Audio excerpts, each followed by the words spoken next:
Hello, everyone. Welcome to another episode of Nothing Like a Good Book, where we interview authors from all across America, whether it's fiction, nonfiction, memoir, autobiography, whatever. Doesn't matter. If it's interesting and you'd like to share it and why you wrote it and how it can help others, they're the people that are watching this show, which is growing all the time. So thank you for that. Keep supporting. Would appreciate it. Keep, the subscribe and the bell and all that jazz. We're dedicated to authors, this show. We love to discover your book and we love to promote your book. That's what it's about, because the more promotion you get, the more books you will sell. And maybe you're not in it just for the sales of books. It could be for business. It could be for another reason, whatever. But if you sell more, it's better all around for everybody in the industry. But go to nothinglikeagoodbook.com, https://nothinglikeagoodbook.com. There you'll find all sorts of interesting stuff on my new site. And there's even a promotion there. You may win. Okay, good luck. Now, today, paying kind attention. That's the title of the book. 30 Days to Awaken Your Superpower is the book title from my next guest author.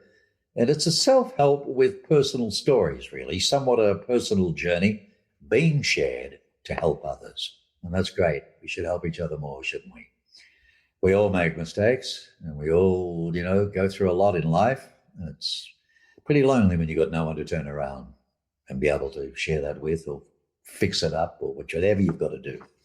Paying kind attention is her personal journey from self-doubt, self-sabotage, mental health struggles, and addiction into healing, self-love, and mindfulness.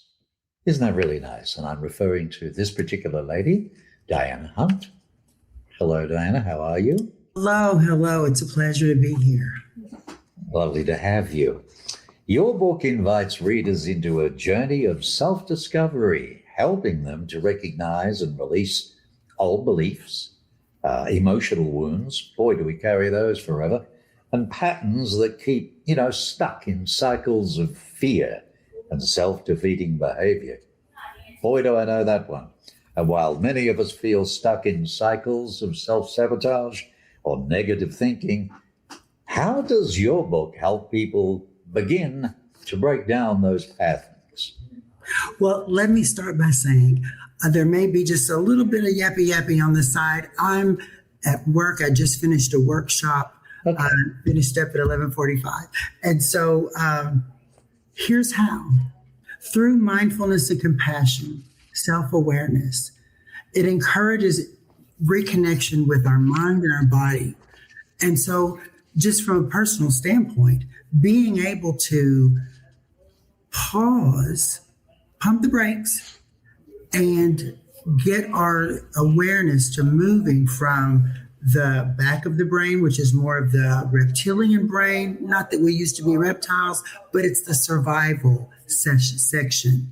It's all about survival, and it controls the nervous system and all the things that goes on in the background to keep us alive and functioning. But it's not a thinking brain. Our thinking brain is in the front. Right. And so being able to practice mindfulness, building some efficacy with mindfulness, we're able to slow things down, build a relationship with mind, body, and spirit, and begin to practice self-compassion. Okay. Mind, body, to create more freedom, healing, and an inner peace.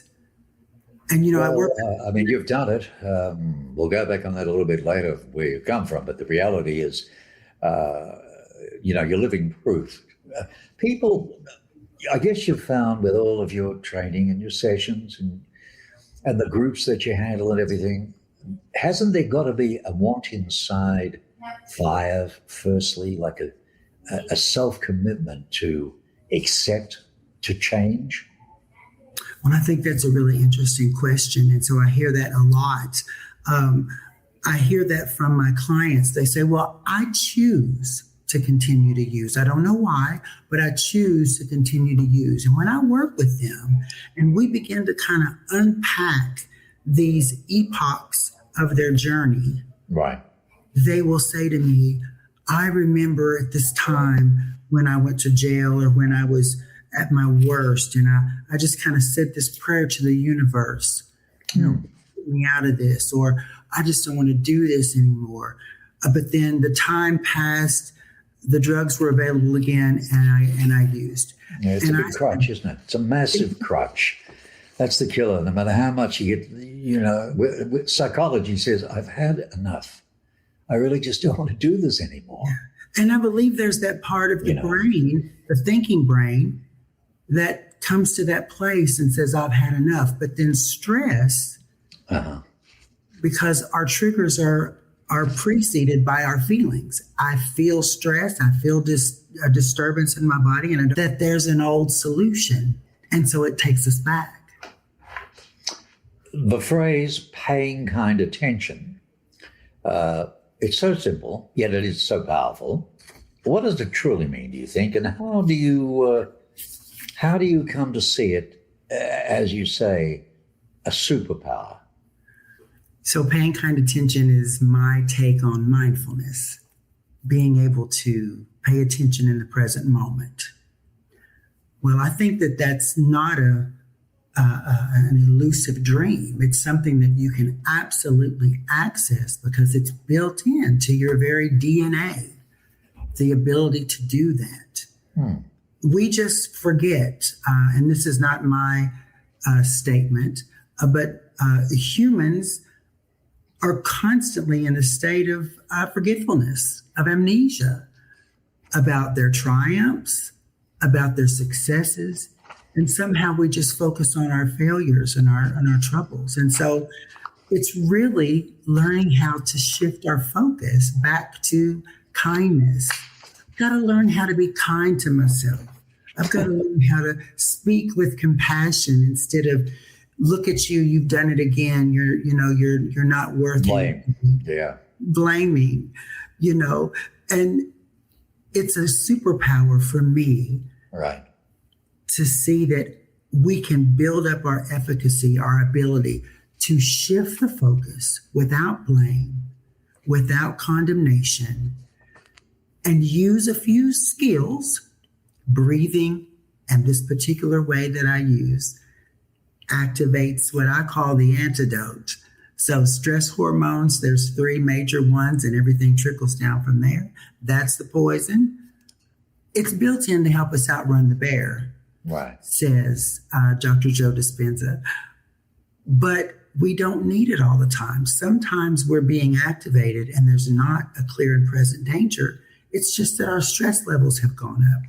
And now we're thinking from a survival standpoint, which gives us very few resources or coping skills to deal with it. We're either going to fight, we're going to flight, we're going to freeze, or we're going to fawn. Right. Excuse me. When we are stuck in survival, we have limited resources. So we have to first use the antidote, and that's our breath, because it triggers the brain.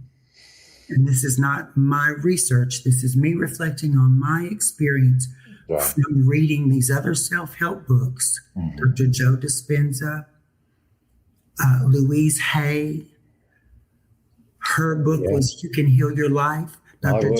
Some big brains in there. Yes. So your work really, it touches on both emotional healing and the nervous system, right? So why is it so important, do you think, for people to understand what's actually happening in their body? Not just the mind, it's body too. Because we feel so much guilt and shame when we are hijacked by those elevated emotions. And that guilt and shame continues to cause the body to be flooded with the stress hormone. And so we can't get to the solution when we are hyped up. In a way of speaking, Dr. Joe Dispenza says that we become addicted to those chemicals. And we can't see that we can shift our focus and begin to live in creation. Just briefly, I belong to an anonymous group, Narcotics Anonymous. And in Narcotics Anonymous, we have this little statement: lost dreams awaken and new possibilities arise. Isn't that wonderful? Yeah, I like that. We have to have hope. We need to have hope. We need to feel a sense of hope that we can overcome something. And when we're stuck in guilt and shame and operating in that, we don't see a lot of options.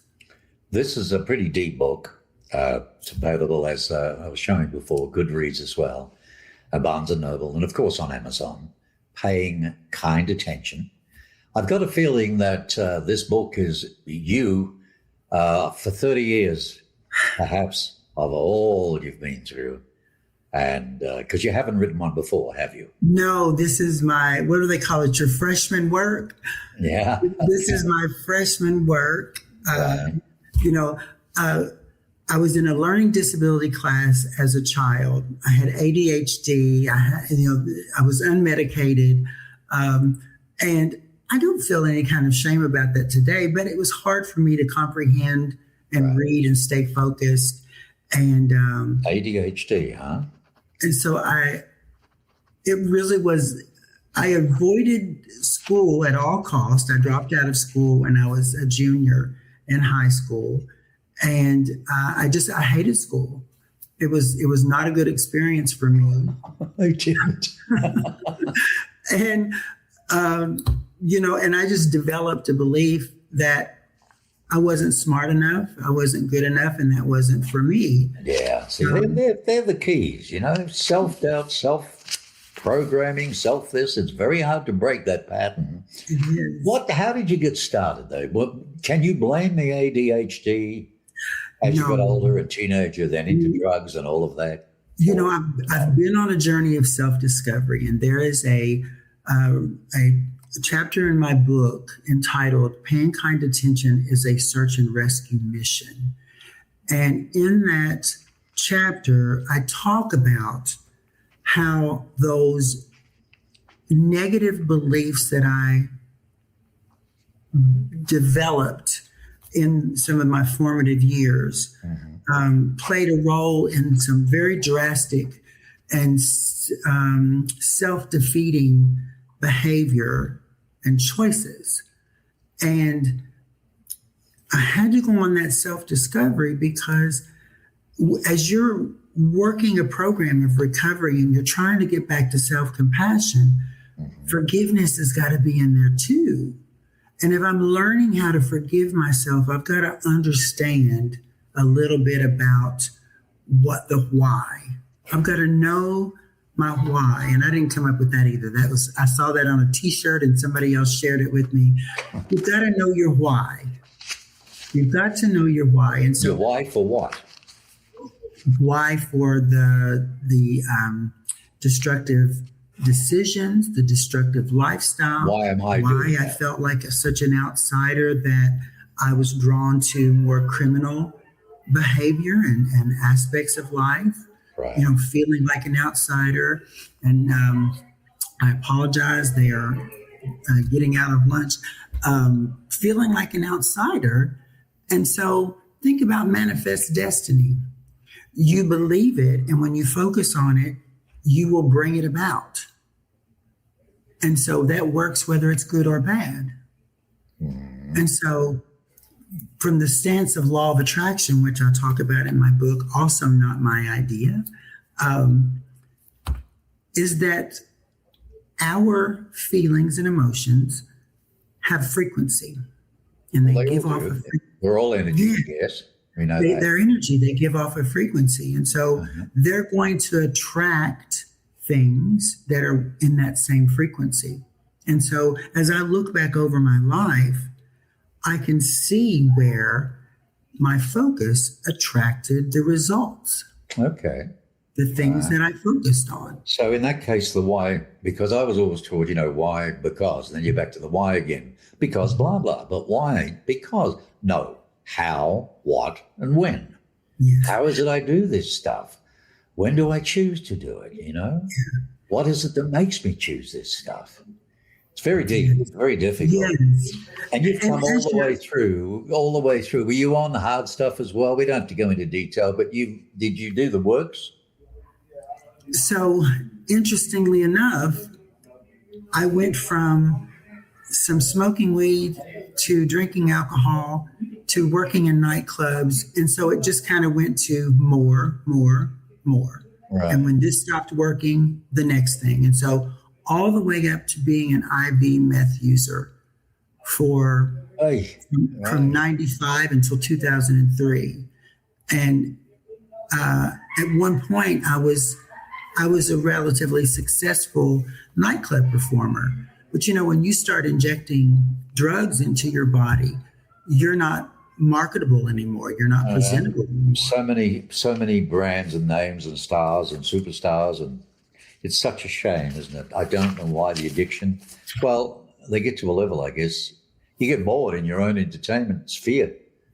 There's nowhere else for you to go. There's nothing else for the buzz, you know what I mean, but drugs. Yeah. I mean, I never had my first J till I was 36. I mean, my wife, and she's American, and nothing at 19, 18, 17 in America. They're at parties, university. Anyway, that's another story. Your book, it's selling, and good for you. You really want to get it out there because I do. It wants to help people, right? I mean, you guide readers through a 30-day journey. So what kind of transformation can someone realistically expect if they commit to the process that you're trying to help them with? Let me start with the first thing you'll notice. The first thing you're going to notice is a lot of self-doubt, because those old programs in your mind that are hardwired into the reward systems of the brain are not going to give up without a fight. They're going to want to operate in the same way that they used to. So when you start your breathing exercises to begin to build familiarity with it, you're going to go through a whole lot of self-doubt. It's going to feel uncomfortable. It's not going to be familiar. You're going to feel like it's not working. And it's just important to know that. But you begin with the breathing. You'll notice within a week, I see it with my clients that I work with. Some of them notice it even quicker, and especially in a situation where if you were removed in time from the stressor that's I'm going to use Esther Hicks's word, getting your goat. When you can remove yourself from what's getting your goat and lower your stress level from what's happening on a regular basis. And so for us here, it's removing you from using drugs and the lifestyle. Your body will connect with it much easier. But I have them set a little routine, once in the morning, once at night, using that slow, controlled breathing. Yes. For 10 reps. And so you need about 10 reps to be able to get your brain and your glands to begin to activate the oxytocin and the GABA and the human growth hormone. And those are not my concepts. I'm sharing what I learned by reading Dr. Joe Dispenza's Becoming Supernatural, Louise Hay's How to Heal Your Life. Yeah, the natural healers. Yeah. More and more they're being listened to these days. Yes. If people want to contact you, this is the way to do it, right? This is your website. That's right. That's DiannaHunt.com. Now on there's a form that they can fill in to write to you? Yes, at the very bottom of the website, as you're scrolling down, there's a contact sheet there, and you can put in your information and contact me and ask me any questions, share your experiences. Well, I guess the good thing to do would be if they've got the book in your hands, folks, and you're reading the book, but something holds you up in the middle of it, just go and chat with her and say, look, I'm up to here. What does this mean? Or how can you explain it a little better to me?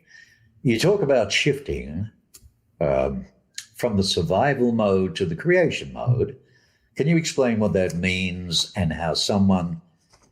Well, we have touched on the fact that breathing is the start of it all, right? You do the breathing first, then you go into the rest of it. But for someone who feels overwhelmed or disconnected from themselves, where's the very best place to start with your approach? Well, we talked about the breathing. Esther Hicks says it like this: you know what you don't want and you know what you do want. When you're experiencing what you don't want, what steps could your imagination take to help you move over to thinking about what you do want or what you would like? And so it's tough because you've got the evidence of what you don't want right in front of you, whether it's exactly, whether it's a personality of someone else, whether it's that empty bank account, whether it's whatever it is, you've got it in front of you. Mm-hmm. And so your nervous system is picking up on all the evidence. So we can't defute the evidence, it's before you. So we're just going to use our imagination. What would I rather? How would I rather it be? And so you're using your imagination, but your imagination is a powerful tool. And so as you use your imagination, neurons fire, chemicals change in the way that they're being released, the stress hormones are being that works. minimized, and the good, Dr. Joe Dispenza calls it the creative mind that's brought on by the oxytocin and the GABA and the human growth hormone. And so I call it the antidote. Now that's mine. I like to call it the antidote. Right.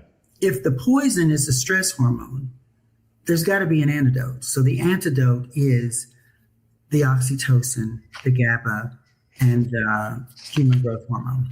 And so oxytocin, we know what that is. It helps you feel connected and feel safe and feel a part of. When you hug your loved one or your pet or your baby, you know, you're feeling that, your body's releasing it. Right. GABA, it's a type of sedative. It works kind of in that same way. I say Xanax, Valium, Klonopin. It's not that. It acts similarly. It relaxes the body, but it's natural. You can't overdose on it. You can't misuse it. And so it's going to relax the muscles and at the cellular level. And then the human growth hormone. And I like to imagine that as it's getting released, it's going in and telling the nervous system and everything, hey, it's safe for us to get to work.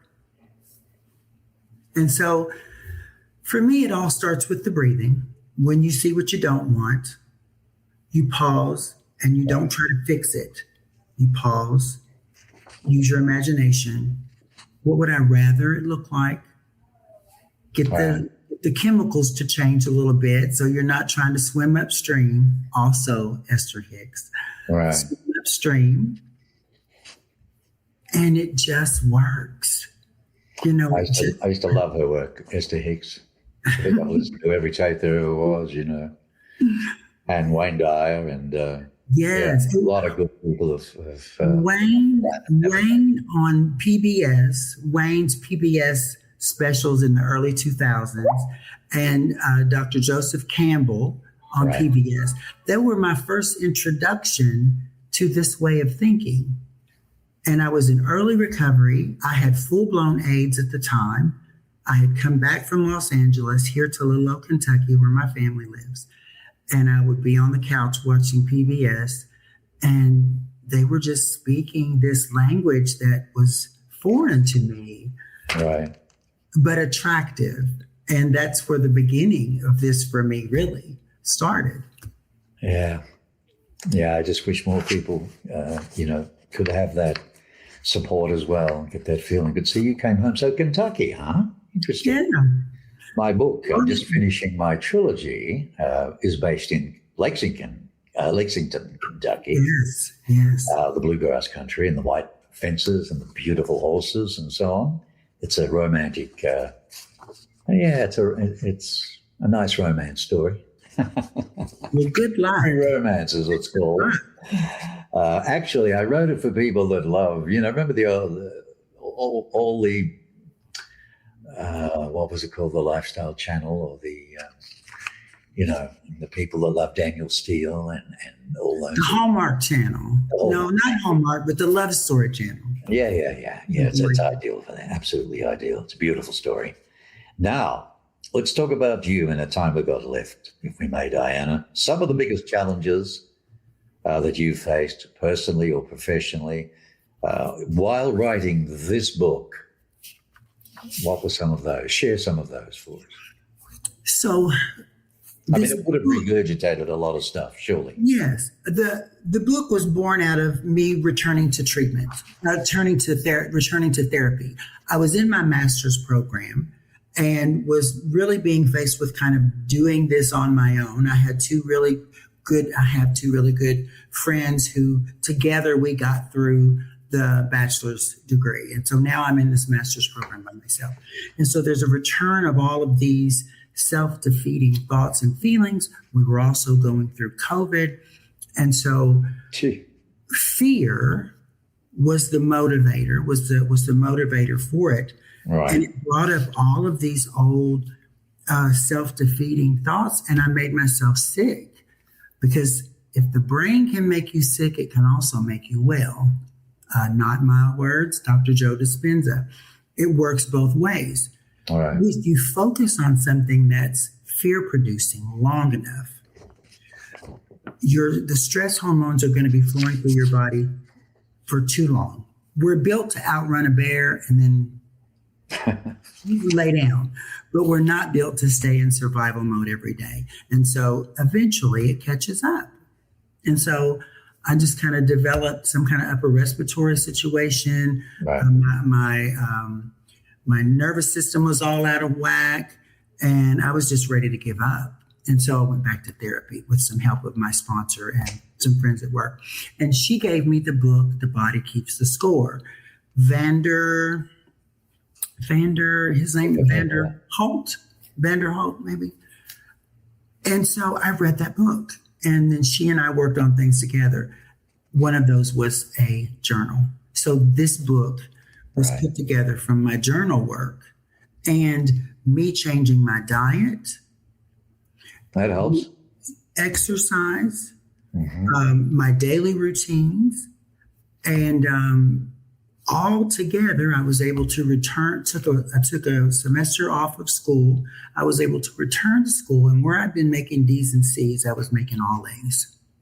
Well, there you go. And it began. It's a credit to you, from where you've come from. You name it, you've had it. Just about. Sounds like me. Your work in personal awakenings deeply influenced, no doubt, by the teachers and authors like Wayne Dyer, Louise Hay, Joe Dispenza, and Marianne Williamson, too. Yes. And good old Esther Hicks, God love her, who teaches all sorts of things. But the keenness to understanding mindfulness, healing, self-awareness, and the connection between thought people. I can hear people now, yeah, Mark, yeah, but it's not that easy. Look, nothing's easy. It's not meant to be. You're not here to be easy. Who was it that said something like that? Life wasn't meant to be easy. I can remember that. So I think of Joan Crawford saying life isn't fair. It's a quote from the book where they're swimming in the pool and Christina says, "That's not fair. You're bigger than me," because she won. And she said, "Well, whoever said that life was fair?" Whoever said. No, we're here to learn, baby. That's about it. And therefore, we will go through many things, many chapters, highs, lows, in between, yin and yangs, you name it. But how do you explain then, Mark, that this poor little baby, don't ask me, ask the baby chose, how has practicing kind attention, do you think, changed your own life that much? Let me start with self-disclosing that in the past, I could have meltdowns, throw things, say things that I regretted, but would follow them all the way through with a bullheaded ego misery. You wouldn't have been very nice to be around, would you? Wreck relationships, just throwing adult temper tantrums. Right. And when that would activate, it would be like my spirit would be pushed into the passenger seat, and I'm just driving with this person who is all over the road and swerving into traffic and, just a metaphor there, just wrecking everything. Sure. And I couldn't stop it. I just couldn't stop it. And it would be a lot of the motivation for my drinking and using. And so mindfulness, learning how to pay kind attention to the little inner child that lives inside of me, right, has been the cure, the ticket, that change. Learning how to be kind to that child, the inner child. Yes, inner child. I'm very interested in this topic. So, if listeners, if they could just take away one thing, okay, from your book, then you've done your job while you wrote the thing in the first place, right? Because you shared with me some people, some authors, yes, they desperately want to make money from it, and that's okay. That's a living. It's just a means of earning. Others don't give a darn about dollars or cents or the money. They want to help people mainly, with a message, something from the heart. And you feel this can really help people, yes, paying kind attention. I think the one thing that I would want you to take away from this is that you don't have to settle for the way things are if you are dissatisfied with the way you respond to things in your life. Right. And you're feeling a lot of hopelessness. Things just feel like they can't change. I want to just encourage you that your story is not finished yet. You are on a journey of self-discovery, even though it feels uncomfortable and it feels like this is just who I am now. Sometimes I remember feeling that way. This is just who I am now. Right. It's not. And that you have a gift from the Creator, or whatever you believe in, the universe, that helps you to just shift your focus. You've got a nervous system that can become overactivated and convince you that you're in danger, and then use all those old non-working, they call them maladaptive coping skills. Or you can begin to practice some inner work and shift your focus and discover a life that you have only dreamed of, even if at all. You can have it. It's up to you, though. That's what she's saying. And sometimes, you've just got to make that decision and do it. And to follow Dianna, that's her Twitter link there that you can see, the Instagram link, of course, and Facebook, Paying Kind Attention with Dianna, and can be purchased on Amazon. And as we showed before, Goodreads as well, and Barnes & Noble. And that's the email if you'd like to email her, okay? I think it's lovely when authors actually want to do this. Some people are a little bit more private. They don't want to hand out their email. Or definitely not the phone number. We never do that. But your email means you can chat or thank her or buy the book and then maybe discuss something. You never know. So thank you for being on the show, Dianna, and thank you for writing the book. And I hope that a lot of people get a lot of help out of this. I really do, because that's what you wrote it for. And is there any last thoughts you'd like to leave with? I just really appreciate being on here with you and being able to talk about this thing that I'm so passionate about, because it's almost like the scales have been lifted off my eyes and I see life in a much different way. That's and I'm right. waking up to happiness and joy and hopefulness. That's how God wanted it to be. How we got there, well, that's our own lessons in life, but that's how we're supposed to end up, because we're not here to be miserable, that's for sure. And there's a lot of things that make us that way, or we choose to be that way, Okay, that's the way it is. Thank you again, Dianna. What a lovely lady. And I really paying kind attention. Yeah. The superpower. 30 days, in fact. 30 days to awaken to your superpower. Wouldn't that be good? Turn things right around. Blue sky, sunshine again. The past is the past. It can't always ruin your future. Trust me, I'm an expert at that one. Paying kind attention. 30 days to awaken your superpower. Dianna C. Hunt. And it's available on Amazon. Hope you enjoyed the episode. Interesting authors coming up. By all means, go to the site, nothinglikeagoodbook.com. If you want to email me, Mark at nothinglike.nlgb.info. Actually, it's short for you, NLGB. Mark at nlgb.info. And any suggestions or a chat, or you want to yell at me, whatever you want to do, I don't mind. I'm open. So please make sure that you follow and subscribe on the YouTube channel. I would really appreciate that.